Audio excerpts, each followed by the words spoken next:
November 24th, 1944.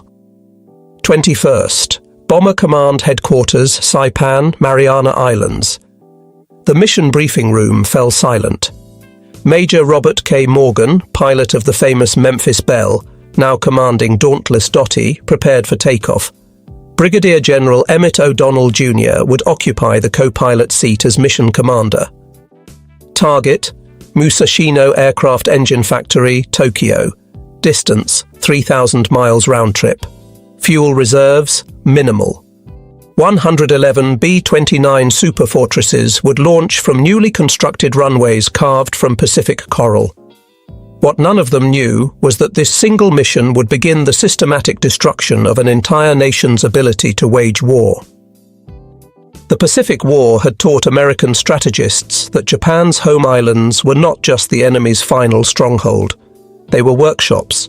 Destroy those workshops, and the Imperial war machine would grind to a halt.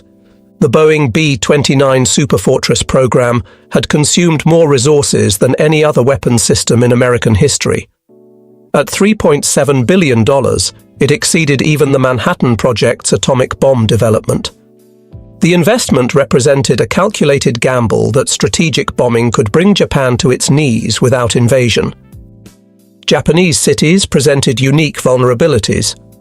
Unlike European cities built of stone and concrete, Japanese urban areas consisted primarily of wood and paper structures.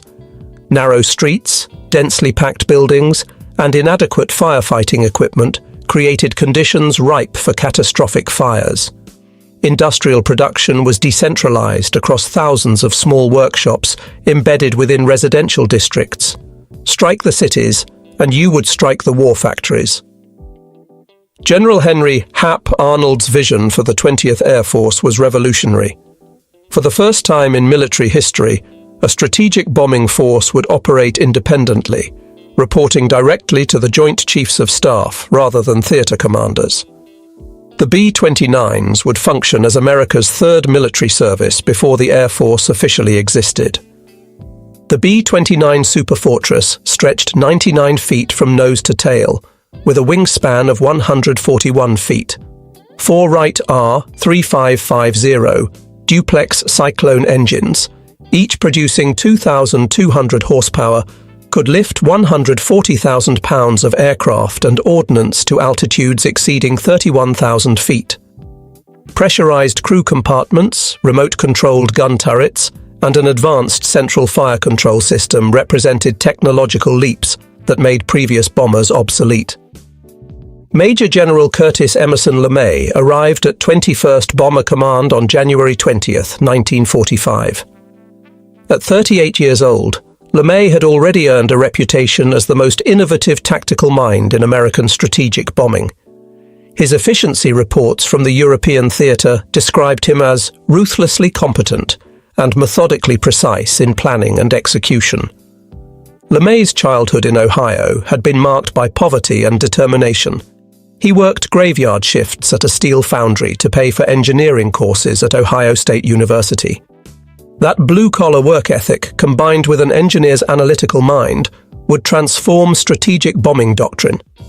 Each B-29 could carry 20,000 pounds of bombs.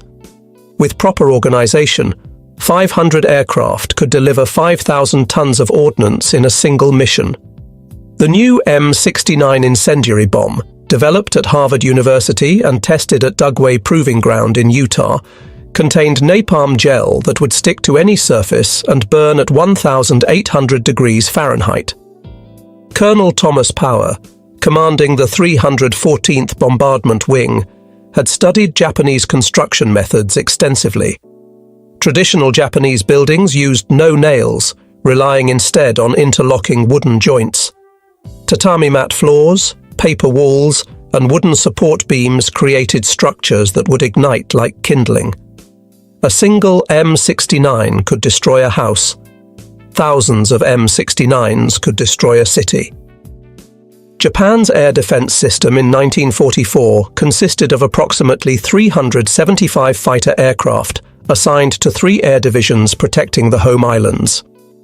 The Nakajima Ki 44, Shoki, and Kawasaki Ki 61. Hien represented Japan's best high-altitude interceptors, but they struggled to reach the B-29s operating above 25,000 feet. Lieutenant General Masakazu Kawabe commanded the Air General Army, responsible for defending Japanese airspace. A veteran of campaigns in China and Burma, Kawabe understood that Japan's fighter force was inadequate against the American bombers. Fuel shortages limited training flights to mere hours per month. Experienced pilots had been lost over the Pacific Islands. Their replacements were teenagers with minimal flight hours. The Japanese anti-aircraft artillery consisted of Type 88 75mm guns with a maximum ceiling of 25,000 feet and Type 3 120mm guns capable of reaching 30,000 feet. But accuracy at maximum altitude was poor, and ammunition supplies were critically limited. Tokyo possessed hundreds of anti-aircraft guns, the densest concentration in Japan, while most other cities had fewer than 100. Japan's greatest vulnerability remained its fire services. Tokyo's fire department operated 280 hand pump engines and only 3 aerial ladder trucks for a metropolitan area housing 7 million people. Water pressure in most districts was insufficient for fighting large fires. Air raid shelters were virtually non-existent, as the government believed their construction would damage civilian morale. The November 24th attack on Tokyo achieved minimal results, but revealed critical problems. Only 24 of 111 B-29s actually bombed the primary target. The others, fighting powerful jet stream winds, a phenomenon observed by Japanese meteorologists before the war, but unexpected by Allied planners, scattered their bombs across the Tokyo metropolitan area. These high-altitude winds, reaching 200 miles per hour, pushed bombers off course and made accurate bombing nearly impossible. 17 aircraft had to ditch or make emergency landings due to fuel exhaustion. Brigadier General Haywood Hansell persisted with high-altitude precision bombing through December and January. Results remained disappointing. Cloud cover obscured targets on most days. The newly discovered intensity of the jet stream scattered bomb patterns across miles of empty countryside. Mechanical failures plagued the complex R3350 engines, with many aircraft aborting missions due to engine fires. By January 1945, the 21st Bomber Command had flown 14 missions against Japan, dropping 1,385 tons of bombs, while losing 41 B-29s. At this rate, the entire B-29 force would be depleted before significantly damaging Japanese industry. General Arnold's patience had reached its limit. On January 20th, he relieved Hansell and appointed Curtis LeMay as commander of the 21st Bomber Command. LeMay's orders were simple: produce results or face replacement. Arnold's health was deteriorating. He had suffered his 4th heart attack of the war, and he needed vindication for the massive B-29 investment before Congress questioned the program. LeMay spent 3 weeks analyzing every aspect of B-29 operations. He flew combat missions personally, sitting in the co-pilot seat to observe crew procedures and enemy responses. He studied weather patterns, Japanese industrial reports, and damage assessments from previous raids. His conclusion was revolutionary. Everything about American bombing tactics needed to change. On February 4, 1945, LeMay ordered his first experimental incendiary raid against Kobe. 129 B-29s dropped 159 tons of incendiaries and 13 tons of fragmentation bombs from high altitude. Results were promising but not decisive. Cloud cover had limited accuracy, but where incendiaries found their mark, entire city blocks burned. The February 25th raid on Tokyo proved more successful. 174 B-29s dropped 453.7 tons of incendiaries, destroying approximately 1 square mile of the city. Post-raid reconnaissance showed that fire had succeeded where high explosives had failed. But LeMay knew these results were still insufficient. The breakthrough came from statistical analysis by the Operations Analysis Section. Data revealed that B-29 losses to Japanese fighters and anti-aircraft fire were actually lower at night and at altitudes below 10,000 feet. Japanese night fighters were virtually non-existent. Anti-aircraft guns were designed for high-altitude engagement and could not depress sufficiently to track low-flying aircraft. LeMay made a decision that shocked his staff. The B-29s would abandon their defensive armament except for tail guns. They would fly at night, individually rather than in formation, at altitudes between 5,000 and 9,000 feet. The weight saved by removing guns and ammunition would be replaced with additional incendiary bombs. Each aircraft's bomb load would increase from 5,000 to 12,000 pounds. March 9, 1945, 17:35 local time. The first B-29 lifted off from North Field, Guam. Operation Meetinghouse had begun. 334 Superfortresses from the 73rd, 313th, and 314th Bombardment Wings would converge over Tokyo in the largest raid yet attempted. The target area measured 3 by 4 miles in Tokyo's Shitamachi district, containing an estimated 750,000 residents and thousands of small factories.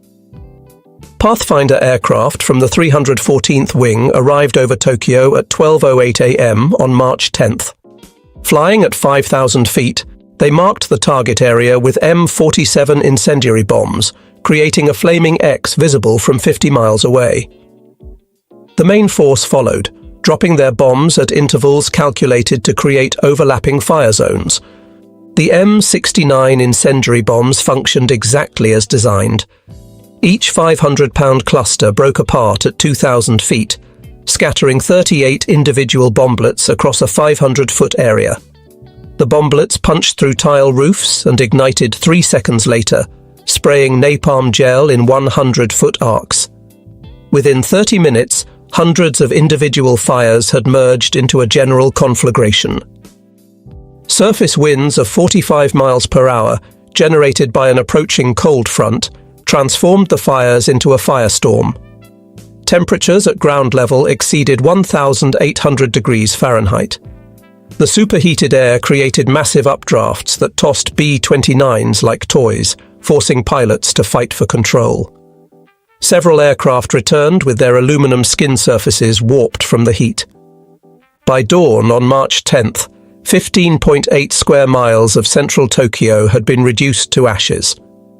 Conservative US estimates placed the death toll at 83,793, though Japanese sources suggest the figure may have exceeded 100,000. Over 40,000 were injured and more than 1 million left homeless. It was the deadliest air raid in human history. The success of Operation Meetinghouse transformed American strategy overnight. LeMay immediately planned follow-up raids while his intelligence officers assessed the psychological impact on Japanese leadership. Radio intercepts indicated panic within the Japanese government. Emperor Hirohito personally toured the devastated areas, reportedly weeping at the destruction. On March 11th, 313 B-29s struck Nagoya, destroying 2 square miles of the city. March 13th saw 274 Superfortresses attack Osaka, creating a firestorm that consumed 8 square miles. March 16th brought 331 bombers to Kobe, destroying 3 square miles. March 19th concluded the 10-day blitz with another Nagoya raid involving 290 aircraft. In 10 days, Vectiyant Bomber Command had destroyed 32 square miles of Japan's 4 largest cities, killed over 150,000 people, and made millions homeless. But the cost was becoming apparent. Crews were exhausted. Maintenance units worked around the clock to keep aircraft operational. Most critically, the command had exhausted its supply of incendiary bombs. Japanese response evolved rapidly. Fighter pilots developed ramming tactics, deliberately crashing into B-29s in suicide attacks. Anti-aircraft batteries repositioned to engage low-altitude targets. Civil defense units distributed sand and water buckets to residents, though these proved useless against napalm. Japanese propaganda began preparing the population for the decisive battle for the homeland. The Okinawa invasion in April forced a temporary shift in B-29 operations. From April 17th to May 11th, the Superfortresses flew 2,104 sorties against Kyushu airfields to suppress kamikaze attacks on the invasion fleet. These tactical missions frustrated LeMay, who believed continued strategic bombing could force surrender without invasion. May 23, 1945, marked the resumption of strategic firebombing with new intensity. LeMay now commanded 510 operational B-29s, organized into 5 bombardment wings. The 58th Wing had transferred from China-Burma, India, and the 315th Wing had arrived with specialized radar-equipped aircraft for night operations. The May 23rd raid sent 558 B-29s against Tokyo, the largest formation yet assembled. Pathfinders marked multiple aim points across the southern districts untouched by the March raid. The bombers dropped 3,646 tons of incendiaries, creating multiple firestorms that merged into a single conflagration covering 5.3 square miles. May 25th brought the climactic raid. Nearly 500 to 600 B-29s returned to Tokyo, targeting the governmental district around the Imperial Palace. Though the palace itself was off-limits by order of Secretary of War Henry Stimson, the surrounding ministries and military headquarters were legitimate targets. The raid destroyed another 16.8 square miles, effectively eliminating Tokyo as a functioning capital. The sight of hundreds of superfortresses over Tokyo in daylight shattered Japanese morale. Pilot Tsuneo Hitoshi of the 244th Fighter Squadron later wrote, "We could only watch helplessly as they destroyed our city. There were too many to attack, like trying to stop a tsunami with your bare hands." By late May, 21st Bomber Command was launching raids of 500 or more B-29s every other day. Yokohama, Kawasaki and smaller cities fell to the incendiary onslaught. Japanese air opposition had virtually ceased. Most remaining fighters were being hoarded for kamikaze attacks during the anticipated invasion. By August 1945, the B-29 force had grown to over 1,000 aircraft operating from the Marianas. 66 of Japan's largest cities had been attacked, with 180 square miles of urban area destroyed. Conservative estimates placed civilian casualties at least 330,000 dead and 500,000 injured, with 8.5 million people homeless. Japanese industrial production had collapsed. Aircraft manufacturing fell to 10% of 1944 levels. Oil refining ceased entirely after precision raids destroyed storage facilities. The dispersed cottage industries that produced components for military equipment were buried under the rubble of residential districts. The psychological impact exceeded physical destruction. Prince Fumimaro Konoe, former Prime Minister, wrote in his diary, "The people are exhausted, industry is destroyed, and we face starvation. The B-29s have accomplished what our enemy's armies could not. They have brought the war home to every Japanese citizen." American losses totaled 414 B-29s from all causes, with approximately 2,600 airmen killed or missing. The loss rate of 1.38% per sortie was far below the 5 to 10% rates suffered by B-17s and B-24s over Germany. The B-29 campaign fundamentally changed warfare doctrine.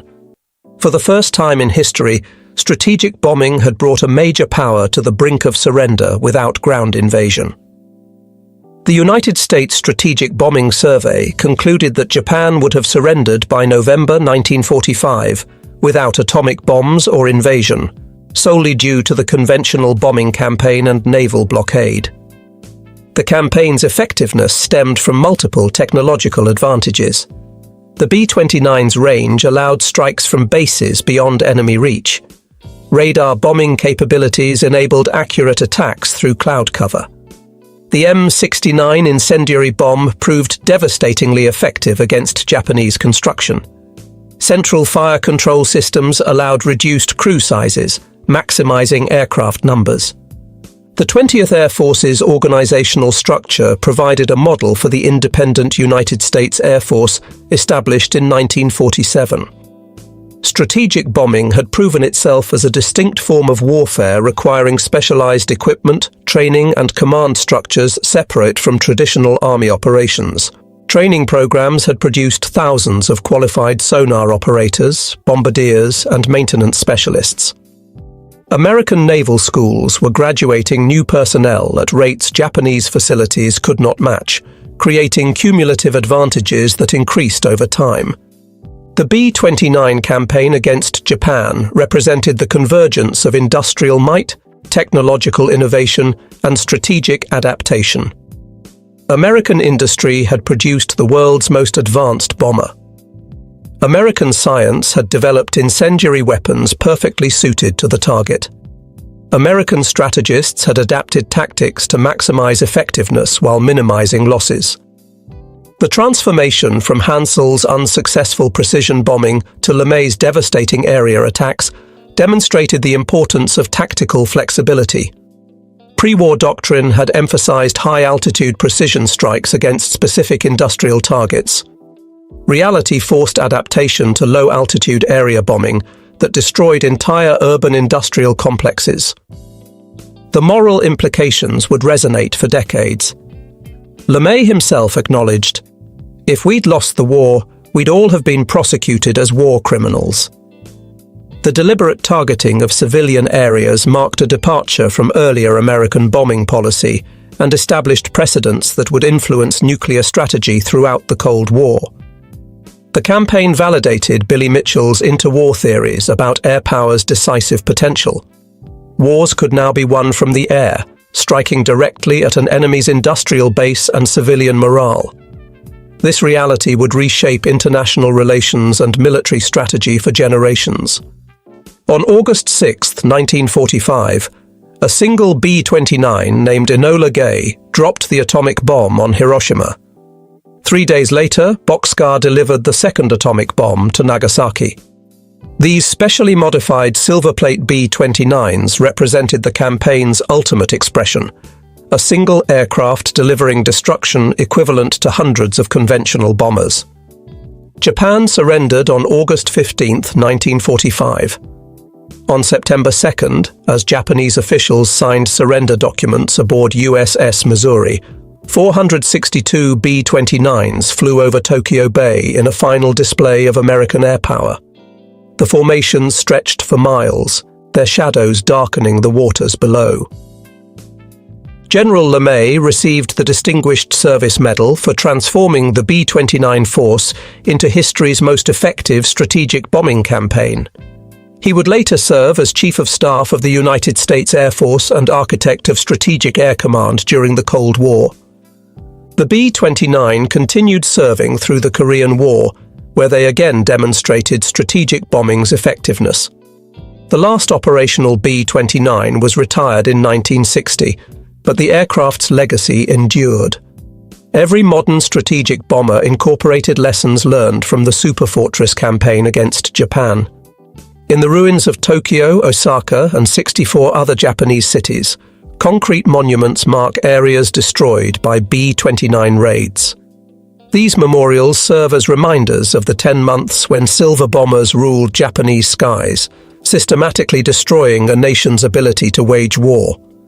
The strategic bombing campaign against Japan proved that wars could be won through air power, that industrial capacity could overwhelm military resistance, and that technology could provide decisive advantages in modern conflict.